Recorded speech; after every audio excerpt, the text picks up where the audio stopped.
Nigeria's inland waterways are essential to the daily lives of millions. In communities like Nguru in Yobe State, water transport is not a choice, it is a necessity. Yet, these waterways have a long history of deadly accidents. This video tries to examine the recurring risk, the human impact, and what people say must change. On January 3rd, 2026, a boat carrying more than 30 passengers capsized on the Yobe River while crossing from Adiani in Jigawa State to Garbi in Nguru Yobe State. State emergency officials confirmed that 25 people died, 13 were rescued, and 14 remain missing. Exactly around 7:48 to 8 o'clock p.m., we received a distress call from our local emergency responders that there was a boat mishap conveying people from Guri local government area in Jigawa State, specifically Ajiani community, to Garbi Nguru local government area in Yobe State. So when we received the news, we learned that already the boat has capsized and there was need for emergency rescue. So of course, security agencies, the local government, the community volunteers, they are the first responders, while we mobilize our team from the neighboring LGA, local emergency management committees from the neighboring LGAs to go and join. To Allah da ikonsa ba a samu masu ceto ba, sai da akwai mutum ɗaya da ya je kamun kifi. They did not receive help early on. Fortunately, a fisherman who had gone out to fish heard their screams and raised the alarm.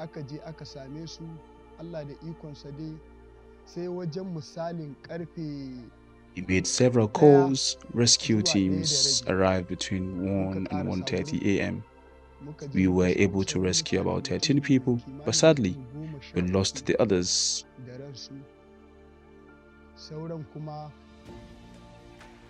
We continued waiting and searching and gradually recovered 17 bodies.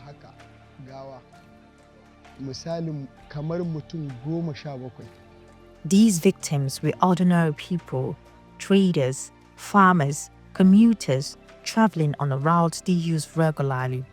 Our team moved immediately, and through the night up till the morning, with the help of the LGA and other community volunteers, Nigerian Red Cross, security agencies, we intensified the search. So in the morning, we realized that the passengers on board are 52, and we started counting losses as early as 6-7 a.m.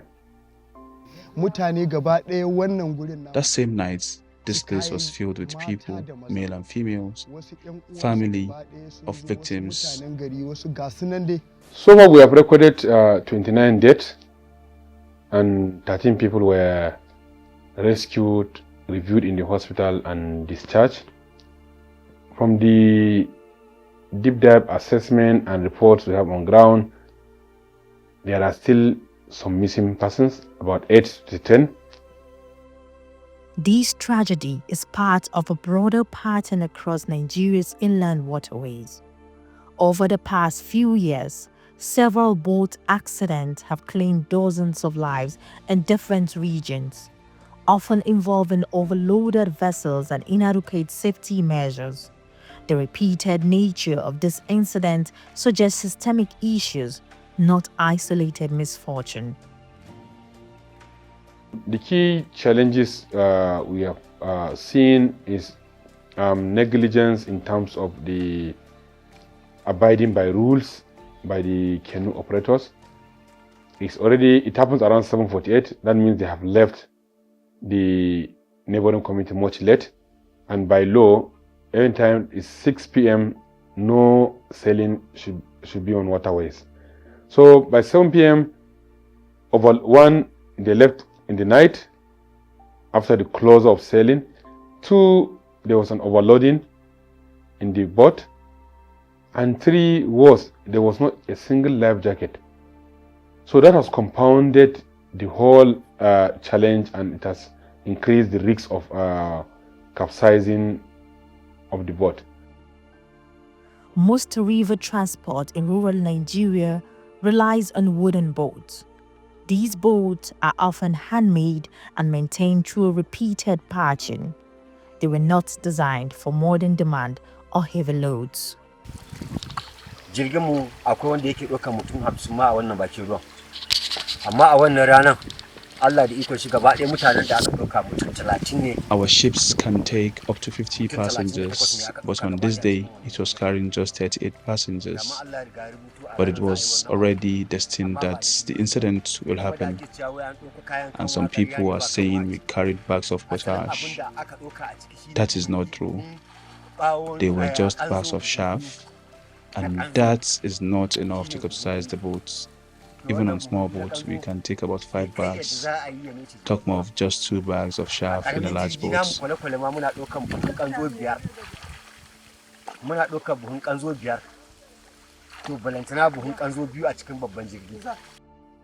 Boat operators and passengers frequently admit to overloading, especially during market days, festive seasons, and harvest periods. The boat is usually overloaded, and the boat is already old. So when they are coming in the river, the boat initially has been taking maybe 20 to 30 persons for it to be full. But at that time they do overload, where they're supposed to carry 30 or 20 people, they come carry 39 to 40. Muna tunanin da wanda ya zamto cewa suna da rai da wanda suka rasu a cikin wannan jirgi dai mutum.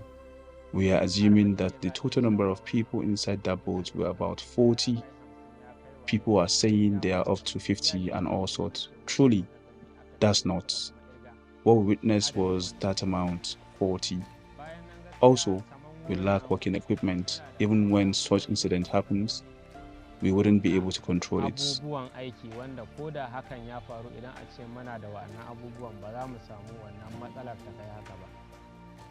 Regulation and safety oversight for inland waterways are the responsibility of the National Inland Waterways Authority. At state level, the Ministry of Transport is expected to enforce standards and ensure compliance. In Nguru, however, those agencies are largely absent. As government, we can't continue blaming the victims. We live and wake up and do the right thing and improve on where we think we can improve. And one of the measures His Excellency Governor Laboni has taken is to ensure that the rescue has been intensified to recover bodies whether dead or alive, and ensure that befitting burial has been given to the families, and that has been done for the bodies that have so far been rescued. What we need from the leaders is, at least when passengers come, supposed to be there is an authority that will say, at least if the boat at least will take 10 to 20 people, supposed to be the number of the people that anybody will take is limited, is specified, and there is at least anyone must wear that life jacket. If you teach the community, if you tell them to own their safety, own their security, they will take it seriously. So ours is to sensitize them, let them own it, let them know the consequences, let them see the implications of doing ABCD and the benefit of avoiding ABCD. So these are things that we will do, and these have already initiated plans.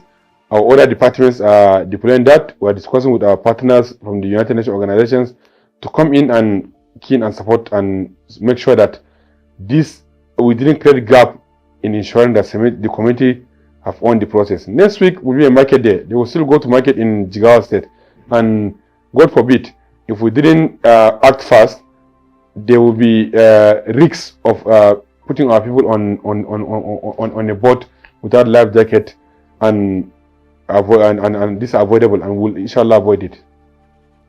For communities along the river, water transport supports livelihoods. Fish and agriculture depend on river access. Traders use boats to reach markets. Students cross rivers to attend school. When water transport stops, the economy stops. The river is a major crossing point because there is no bridge, and people rely on boats every day to travel, trade, and access basic services. I have an intimate friend that also became late during this accident. Also with someone I attended same primary school with.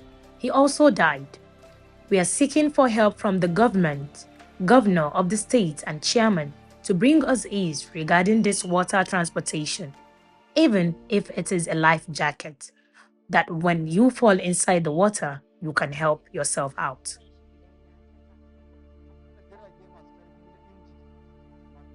They should provide us better modernized boats.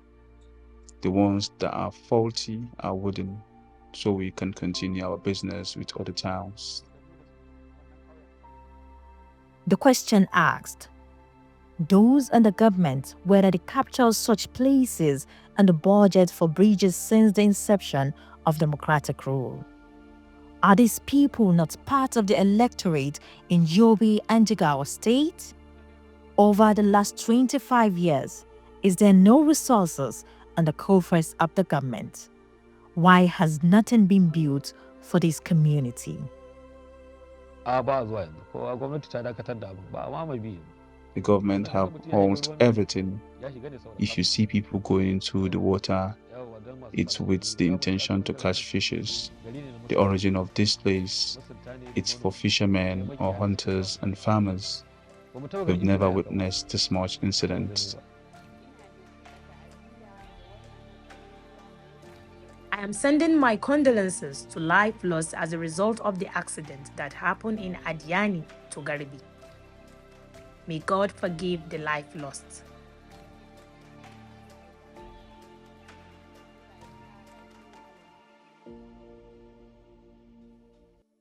Residents say the risk is not only real, it is repeated. What they want is not just reassurance, but real changes that make daily travel safer.